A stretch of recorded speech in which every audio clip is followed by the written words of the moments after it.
किस पाप के कारण माँ लक्ष्मी घर छोड़कर चली जाती है। नमस्कार दोस्तों, स्वागत है आप सभी का हमारे YouTube चैनल वास्तु भगवान की। दोस्तों, आज हम आपको एक अद्भुत और प्रेरणादायक कहानी कथा सुनाने जा रहे हैं जिसमें छिपा है जीवन का एक गहरा सत्य। दोस्तों, क्या आपने कभी सोचा है कि देवी लक्ष्मी किन कारणों से घर छोड़कर चली जाती है और किन विशेष घरों में उनका स्थायी वास होता है। यह कथा न केवल आपको यह समझने में मदद करेगी बल्कि जीवन में महत्वपूर्ण मूल्यों को भी उजागर करेगी। तो दोस्तों, आइए चलते हैं। इस प्राचीन कथा के माध्यम से इस गुण रहस्य को जानेंगे। दोस्तों, एक बार की बात है, देवर्षि नारद जी भगवान श्री कृष्ण से मिलने द्वारिका नगरी पहुँचे। भगवान श्री कृष्ण ने मुस्कुराते हुए उनका स्वागत किया और पूछा, हे देवर्षि, आपके आगमन का क्या प्रयोजन है। नारद जी ने उत्तर दिया, हे प्रभु, मेरे मन में यह जानने की जिज्ञासा है कि मनुष्य के जीवन में दरिद्रता क्यों आती है। देवी लक्ष्मी किन कारणों से किसी घर को छोड़कर चली जाती है और किस पुष्प कर्मों से वे सदा वास करती है। भगवान श्री कृष्ण मुस्कुराए और बोले, देवर्षि, यह प्रश्न केवल आपको नहीं है, समस्त मानव जीवन के कल्याण से जुड़ा है। मैं आपको एक कथा सुनाता हूँ जिसके माध्यम से यह रहस्य स्पष्ट हो जाएगा। त्रेता युग में भारतवर्ष के कुंतल प्रदेश पर राजा हर्षवर्धन का शासन था। वे सत्यनिष्ठ, दानी और धर्मपरायण राजा थे। उनके राज्य में सभी प्रजा सुखी और संतुष्ट थी। राजा का उद्देश्य केवल प्रजा की सेवा करना था। उनका राजमहल भव्य और वैभव का प्रतीक था। सोने और चांदी से जड़े दरवाजे, रत्नों सजाए गए खंभे और फूलों से महकते उद्यान, सब कुछ सात्विक प्रतीक होता था। लेकिन राजा की महानता केवल उनके महल तक सीमित नहीं थी। उनकी उदारता और न्यायप्रिय पूरे क्षेत्र में प्रसिद्ध थी। राजा हर्षवर्धन ने एक अद्वितीय प्रतिज्ञा ली थी, यदि कोई व्यापारी अपनी वस्तु नहीं बेच पाता तो राजा स्वयं उस वस्तु को खरीद लेते थे ताकि कोई भी खाली हाथ घर न लौटे। यह प्रतिज्ञा उनकी प्रजा के प्रति असीम प्रेम और समर्पण को दर्शाती थी। दोस्तों, हर संध्या को राजा के सेवक नगर में घूमते और यह सुनिश्चित करते थे कि कोई भी दुकानदार बिना व्यापार किए घर न लौटे। यही कारण था कि उनके राज्यों में कोई भी भूखा या प्यासा नहीं रहता था। दोस्तों, राजा बड़ी ध्यानपूर्वक उस प्रजा को ध्यान देते थे। राजा की उदारता की चर्चा स्वर्ग तक पहुंच गई थी। देवता उनकी प्रशंसा करते नहीं थकते थे। जब यह बात धर्मराज यमराज तक पहुंची तो उन्होंने सोचा, राजा की उदारता और सत्यनिष्ठा की सच्चाई केवल तब प्रमाणित होगी जब उनकी परीक्षा ली जाए। इसलिए धर्मराज परीक्षा लेने पहुंच गया। धर्मराज ने ब्राह्मण का वेश धारण किया और एक पुरानी टूटी फूटी पेटी लेकर राजा के नगर में पहुंचे। पेटी में केवल कचरा, मिट्टी, टूटी फूटी चीज़ें भरी थी। वह यह पेटी दरिद्रता का प्रतीक माना जाता है। दोस्तों, इस बात में कोई संदेह नहीं है। धर्मराज ब्राह्मण के वेश में बाजार में एक कोने में बैठ गया। दिन भर लोग आते जाते रहे लेकिन कोई भी उनकी पेटी खरीदने के लिए तैयार नहीं हुए। दोस्तों, इस बात के लिए शाम काल में राजा के सेवक बाजार पहुंचा और देखा कि एक ब्राह्मण अपनी पेटी के साथ चिंता में बैठा है। उन्होंने पूछा, हे ब्राह्मण, आपकी इस पेटी में क्या है। ब्राह्मण ने उत्तर दिया, पुरानी चीज़ों और कचरे से भरी है। इसकी कीमत 1000 स्वर्ण मुद्रा है। सेवकों ने सोचा कि यह मूल्य अनुचित है, लेकिन राजा की प्रतिज्ञा के अनुसार उन्हें ब्राह्मण से पेटी खरीदने की पेशकश की और मोलभाव करने लगे। दोस्तों, ब्राह्मण ने कहा, मैं इसमें कम से कम इसे नहीं बेचूंगा, 1000 मुद्रा ही बेचूंगा। सेवक राजा हर्षवर्धन के पास लौटा और सारी बात बताई। राजा ने कहा, यदि वह 1000 स्वर्ण मुद्रा मांगते हैं तो उसे दे दो, हमारी प्रतिज्ञा को भंग नहीं होना चाहिए। सेवकों ने ब्राह्मण को 1000 स्वर्ण मुद्रा दी और पेटी खरीद कर ले लिया। लेकिन जैसे ही उन्होंने पेटी खोली उसमें से कसरे और दृढ़ता के प्रतीक निकालने लगे। यह देखकर वे चकित रह गए। राजा अचंभित हो गया। उन्होंने कहा, हे महाराज, यह तो महज कसरे और दृढ़ता की पेटी है, इसे इतने मूल्यों पर खरीदना अनुचित नहीं है। लेकिन महाराज हर्षवर्धन ने शांत और दृढ़ स्वर में कहा, हे मेरे सत्य और धर्म की प्रतिज्ञा है, मेरे राज्य में कोई भी खाली हाथ वापस नहीं जा सकता। ये मेरी प्रतिज्ञा है। सत्य और धर्म का त्याग करने से मेरी आत्मा कलंकित हो जाएगी, इसलिए तुम उस ब्राह्मण को 1000 स्वर्ण मुद्रा दे दो। उनके आदेश का पालन हुआ। ब्राह्मण रूपी धर्मराज स्वर्ण मुद्रा लेकर चले गए और सिपाही वह पेटी राजमहल में ले आया और एक कोने में रख दिए। दोस्तों, शाम का समय था। महाराज अपने महल के बाहर टहलने रहे थे, तभी चांद की शीतल आभा के बीच एक दिव्य और तेजस्वी स्त्री महल के द्वार के बाहर निकलती दिखाई दी। वह 4 भुजा वाली थी, प्रत्येक हाथ में कमल पुष्प सुशोभित थी।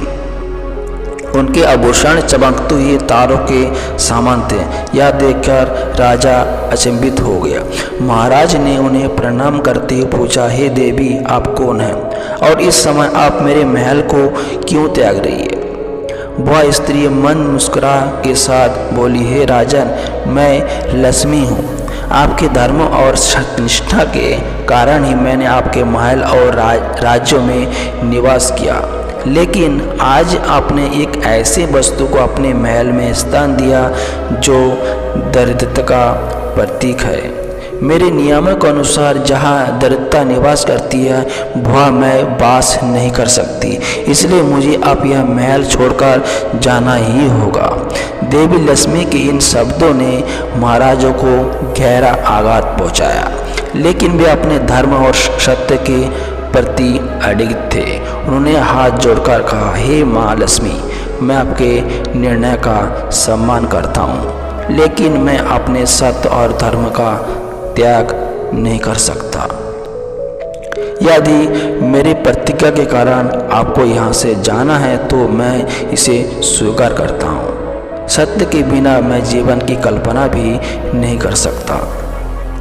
देवी लक्ष्मी ने महाराज को आशीर्वाद दिया और महल से प्रस्थान कर गई, यानी चले गई। उनके जाने के साथ ही साथ महल की चकाचौंध मंद पड़ने लगी। देवी लक्ष्मी के जाने के बाद महल के द्वार पर एक तेजस्वी युवक प्रकट हुआ। उसकी उपस्थिति में अपार तेज और भव्य थी। महाराज ने उन्हें देखा और पूछा, हे देव, आप कौन हैं और आप यहाँ से क्यों जा रहे हैं? उस युवक ने उत्तर दिया, हे राजन, मैं दान हूँ। मैं वही निवास करता हूँ जहाँ लक्ष्मी और धर्म का वास होता है। देवी लक्ष्मी के बिना दान का कोई अस्तित्व नहीं है, इसलिए मुझे भी यह महल छोड़कर जाना ही होगा।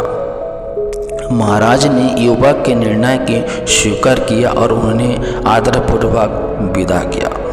इसके बाद महल के दरबार पर एक और दिव्य पुरुष प्रकट हुए। वे स्वयं यज्ञ के प्रतीक थे। उन्होंने महाराज से कहा, हे राजन, मैं यज्ञ हूँ और दान और लक्ष्मी के बिना मेरा अस्तित्व नहीं है, इसलिए मुझे भी आपके महल का त्याग करना ही होगा। महाराज ने उन्हें भी सम्मानपूर्वक विदा किया और सोच में पड़ गया। लेकिन धीरे धीरे महल से यश और कीर्ति भी प्रस्थान करने लगी। एक एक करके महल की सारी संपदा और वैभव गायब हो रहे थे। कीर्ति ने महाराज से कहा, हे राजन, मैं कीर्ति हूँ। मैं उन्हीं स्थानों पर वास करता हूँ जहाँ लक्ष्मी, दान और याग होते हैं। अब जब वे वहाँ यहाँ से जा चुके हैं तो मैं यह आपको छोड़कर जा रही हूँ। महाराज ने गहरी वेदना के साथ उन्हें विदाई को स्वीकार किया। अंत में महल के द्वार पर एक दिव्य पुरुष प्रकट हुए। उन्होंने उपस्थित तेज और गरिमा से भरी थी। वे सत्य के प्रतीक थे। महाराज ने उन्हें प्रणाम किया और पूछा, हे सत्य, क्या आप भी मुझे छोड़कर जा रहे हैं? सत्य ने गंभीर स्वर में कहा, हे राजन, मैं वही निवास करता हूँ जहाँ धर्म, न्याय और सत्य का पालन होता है। आपने अपने प्रतिज्ञा को निभाकर धर्म का पालन किया है, इसलिए मैं आपको नहीं छोड़ूंगा। भले ही लक्ष्मी, दान, याग और कीर्ति चली गई हो, लेकिन सत्य हमेशा आपके साथ रहेगा। महाराज के चेहरे पर संतोष और शांति का भाव था। उन्होंने उत्तर दिया, हे सत्य, आपका साथ ही मेरे जीवन की सबसे बड़ी संपत्ति है। जब तक आप मेरे साथ हैं, मैं सभी कष्टों को सहर्षपूर्वक स्वीकार कर सकता हूँ। राजा हर्षवर्धन ने अपनी सत्य और धर्म की प्रतिज्ञा को निभाने के लिए दर्द से भरी पेटी को 1000 स्वर्ण मुद्रा देकर खरीद लिया। यह पेटी भ्रमण के बेश में आया धर्मराज ने एक परीक्षा के रूप में दी थी। जब यह पेटी महल में लाई गई तो देवी लक्ष्मी, दान, याग, यश और कीर्ति सभी ने एक एक करके महल को त्याग दिया। फिर भी महाराज ने सत्य का मार्ग नहीं छोड़ा। उन्होंने कहा, मैं सत्य और धर्म का पालन करने का प्रण लिया है। यदि इसी कारण मुझे सब कुछ खोना पड़ा तो भी मैं अपने संकल्प से पीछे नहीं हटूंगा। देवी लक्ष्मी और अन्य दिव्य शक्तियों के महल छोड़ने के बाद स्वयं सत्य ने मानव रूप में प्रकट होकर महाराज की परीक्षा ली। महाराज ने सत्य से कहा, हे सत्य, मैंने आपको कभी त्याग नहीं किया, बल्कि आपके कारण ही मैंने यहाँ त्याग ही पीड़ा को सहा है। यदि आप भी मुझे छोड़ देंगे तो यह मेरे लिए सबसे बड़ा अन्याय होगा। महाराज कि इन शब्दों को सुनकर सत्य ने कहा, हे राजन, तुमने अपनी सत्यनिष्ठा के लिए सब कुछ खो दिया है। तुम्हारे यह त्याग और धर्म के प्रति समर्पण मुझे तुम्हारे महल में स्थायी रूप से रहने के लिए बाध्य करता है। अब मैं तुम्हारे साथ सदैव रहूँगा। सत्य की वापसी के साथ ही एक एक करके देवी लक्ष्मी, याग, दान, यश और कीर्ति सभी लौटने लगे। देवी लक्ष्मी ने कहा, हे राजन, मैंने तुम्हारे सत्य की परीक्षा लेने के लिए महल का त्याग किया था।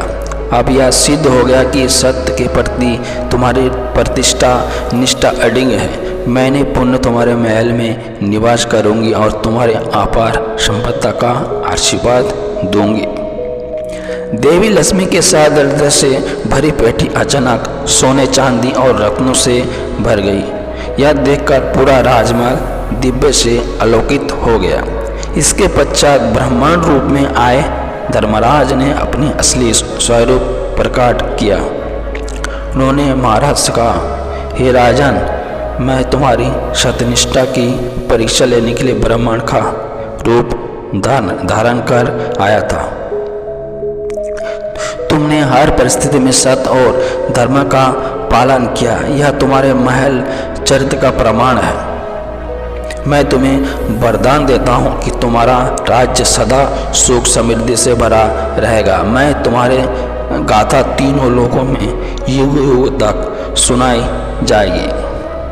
इस कथा से हमें यह शिक्षा मिलती है कि सत्य, धर्म और न्याय के मार्ग में चलने वाले व्यक्ति को भले ही प्रथम में कठिनाइयों का सामना करना पड़ा, लेकिन अंत में वही विजय प्राप्त करता है। सत्य और धर्म का पालन करने वाला व्यक्ति लक्ष्मी, यश, दान और कीर्ति का स्वयं प्राप्त करता है। तो दोस्तों, अगर आपको यह प्रेरणादायक कथा अच्छी लगी हो तो कृपया वीडियो को लाइक करें, कमेंट में बॉक्स में जय श्री कृष्ण, जय माँ लक्ष्मी जरूर लिखें और हमारे चैनल वास्तु भगवान की को सब्सक्राइब करना ना भूलें।